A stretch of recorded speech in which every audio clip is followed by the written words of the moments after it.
Justice has finally been served, albeit 7 years later. These are the words of some of the survivors of the Westgate Mall terror attack, who tonight can breathe a sigh of relief after 2 of the 3 suspects charged for conspiring with the terrorists who attacked the Westgate Mall in September 2013 were found guilty.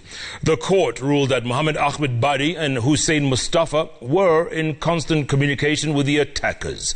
A 3rd suspect, Liban Omar, was acquitted for lack of sufficient evidence. The story is produced by Joroge Gatete. It is a normal evening routine for Manji Daya. Daya, who is a Nairobi businessman and a father of 3, just breathed a sigh of relief following the much-awaited court judgment over the Westgate Mall attack. The events of 2013 read like a horror story.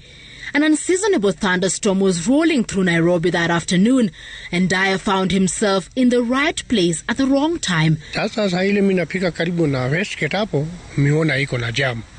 Sasa sisi watu wote nasimama, ilikuwa laini.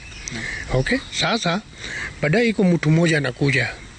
Alikuwa anavaa hiyo black na sasa anaanza kupiga namna hiyo.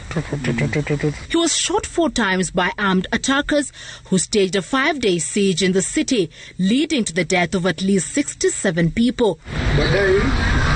Recounting the chilling experience, Daya says he was rescued by 2 good Samaritans who rushed him to MP Shah Hospital, where he was admitted in the ICU for 2 days before he was moved to the general ward for about a month.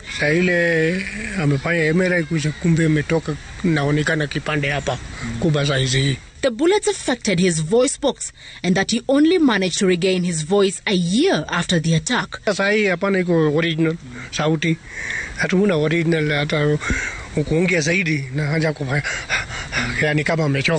Chief Magistrates Francis and Daya's decision to jail Mohammed, Ahmed and Hussein Mustafa. I'm satisfied that the prosecution has proved these charges against the 1st and the 4th accused persons. I find them guilty and I convict them accordingly. Bringing to a closure the events of the fateful day for Daya and hundreds of other victims. Hiyo sasa lazima bana nifunge bana. Kwa sababu bila amepatia watu tabu, wacha nipate tabu hawa pia tafadhali. Hiyo lazima funge hata kama nafanya nini. Sababu wameua watu mingi.